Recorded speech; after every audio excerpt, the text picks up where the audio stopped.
300 unit तक के घरेलू बिजली बिल जीरो आने लगेंगे 24 घंटे के अंदर अंदर। The party will provide free pump sets to farmers across the state. He also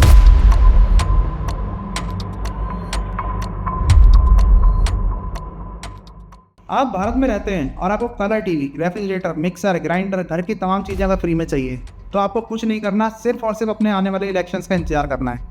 ये सारी चीज़ें स्कीम्स के नाम पर आपके सीधे घर तक डिलीवर कर दी जाएंगी। और हद तो ये है कि आपको अगर कैश भी चाहिए तो कैश भी आपको मुहैया कराया जाएगा।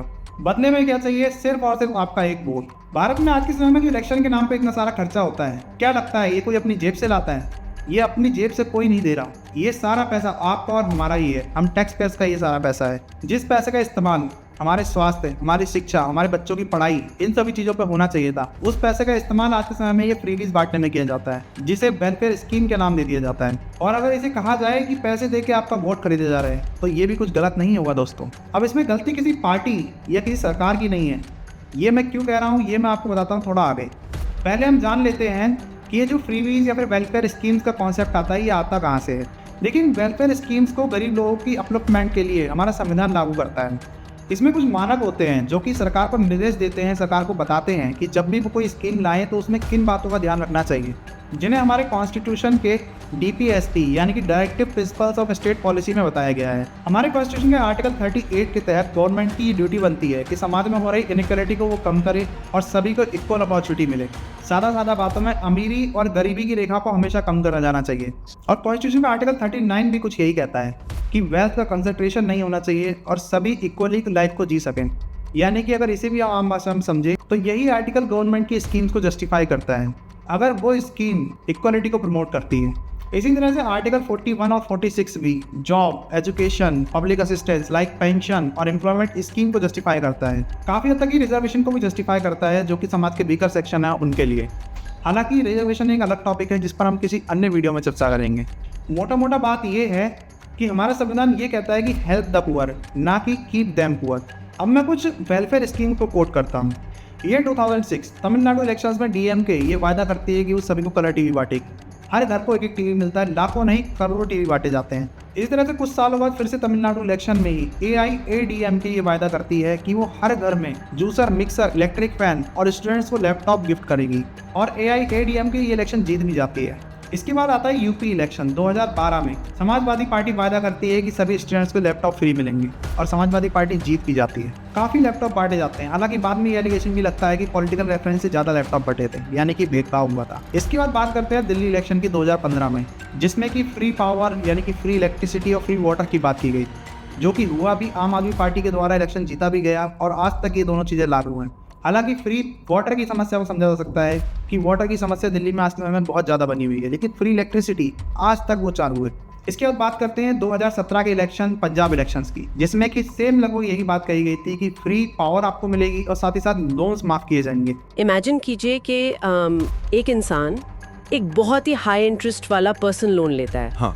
और ये लोन वो किसी नए घर को खरीदने या कोई नया बिजनेस शुरू करने या किसी भी तरह के निवेश के लिए नहीं ले रहा है। सही बात है। बल्कि वो ये नया लोन सिर्फ इसलिए ले रहा है ताकि वो अपने पुराने क्रेडिट कार्ड का मिनिमम बैलेंस चुका सके, यानी बस इंटरेस्ट भरने के लिए। एग्जैक्टली। हालांकि इसके बारे में क्रिटिक्स कहते हैं कि लोन माफी अगर की जाती है तो गवर्नमेंट पर डेट बहुत ज़्यादा बढ़ेगा और गवर्नमेंट फिस्कल क्राइसिस में जा सकती है। इसके बाद ये 2023 में कर्नाटका इलेक्शन आते हैं, जिसमें वायदा किया जाता है कि हर घर की गृहिणी को 2000 रुपये प्रति माह मिलेगा और साथ ही फ्री बस सेवा चलाई जाएगी, जिसका नाम होता है गृह लक्ष्मी एंड फ्री बस। हालांकि इसके बारे में कहा जाता है कि बिल्कुल साफ तौर पर वोट बैंक पॉलिटिक्स के तहत किया गया है। इस तरह से आप और भी इलेक्शन को देख सकते हैं, जैसे कि 2026 में तेलंगाना के इलेक्शंस, 2024-2026 में तमिलनाडु के इलेक्शन, 2024 से लेकर 2026 तक महाराष्ट्र के इलेक्शंस में जो वायदे किए गए, 2024 में उड़ीसा इलेक्शंस को आप देख सकते हैं। इसी तरह के तमाम फ्रीबीज के आपको एग्जाम्पल मिल जाएंगे जो कि हमारी इंडियन पॉलिटिक्स में लगातार होते चले आए हैं। देखिए, अब इसमें मेरा ये कोट नहीं है कि फ्रीबीज जो स्कीम होती है, वेलफेयर स्कीम्स होती है, गलत होती हैं।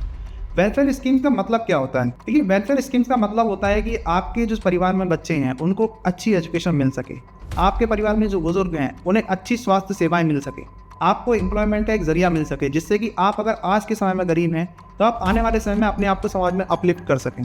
या अगर ऐसी स्कीम कोई काम करती है तब वो वेलफेयर स्कीम कहलाती है। जिसमें कि समाज में इस समय बहुत सारी ऐसी स्कीम चल रही है सरकार के द्वारा जो कि काफ़ी हद तक सक्सेसफुल हैं इन सारी चीज़ों को करने के लिए, और उन्हें कोई भी क्रिटिसाइज नहीं करता है। दिक्कत तब आती है जब कोई भी गवर्नमेंट अपने फायदे के लिए नॉन एसेंशियल चीज़ों को फ्रीबीज के रूप में बांटने लगती है, जैसे कि आपका fridge, TV, mixer, cooler, laptop, phone, ये सारी चीज़ें जब इस सब में ऐड अप हो जाती हैं और इन्हें जनता ले भी रही है, अपने वोट के बदले इन सारी चीज़ों को एक्सेप्ट भी कर रही है, जो कि उसके लिए बिल्कुल ही नॉन एसेंशियल चीज़ें हैं। अब ये सारी चीज़ें आप फ्री में ले तो लेते हैं, लेकिन कभी आपने सोचा है कि ये सारी चीज़ें आती कहाँ से हैं? क्या कोई सरकार अपनी जेब से पैसा दे रही है? देखिए, सरकार कोई भी हो, कोई भी अपनी जेब से पैसा नहीं देती। जितनी भी स्कीम्स चलती हैं सभी आपके और हमारे पैसे से ही चलती हैं। गवर्नमेंट आपसे जीएसटी लेती है, गवर्नमेंट आपसे इनकम टैक्स लेती है। उस पैसे के बदले गवर्नमेंट को आपको अच्छे रोड देने होते हैं, अच्छी शिक्षा देनी होती है, अच्छी स्वास्थ्य सेवाएं देनी होती हैं, अच्छे हॉस्पिटल्स आपको चाहिए, और आपको एक फूड सिक्योरिटी देनी होती है कि आप कभी भी भूखे ना सोएं रात के सामने।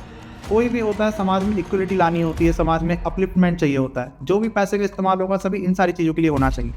लेकिन अगर वही पैसा आपको ये फ्री ऑफ कॉस्ट की बेकार की चीज़ें देने में लग जाता है तो आपके भले के लिए जो पैसा होना चाहिए वो आप तक नहीं पहुंचता।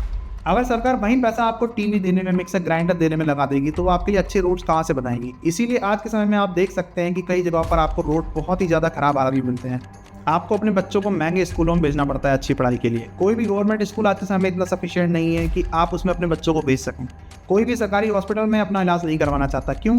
क्योंकि वहाँ पे सुविधाएं इस तरह की नहीं है। अब ये क्यों नहीं है? क्योंकि गवर्नमेंट के पास जो पैसा होता है वो उसे गलत चीज़ों पर इस्तेमाल कर लेती है। अब इसमें तुम्हें मैं अपना तर्क बताता हूँ।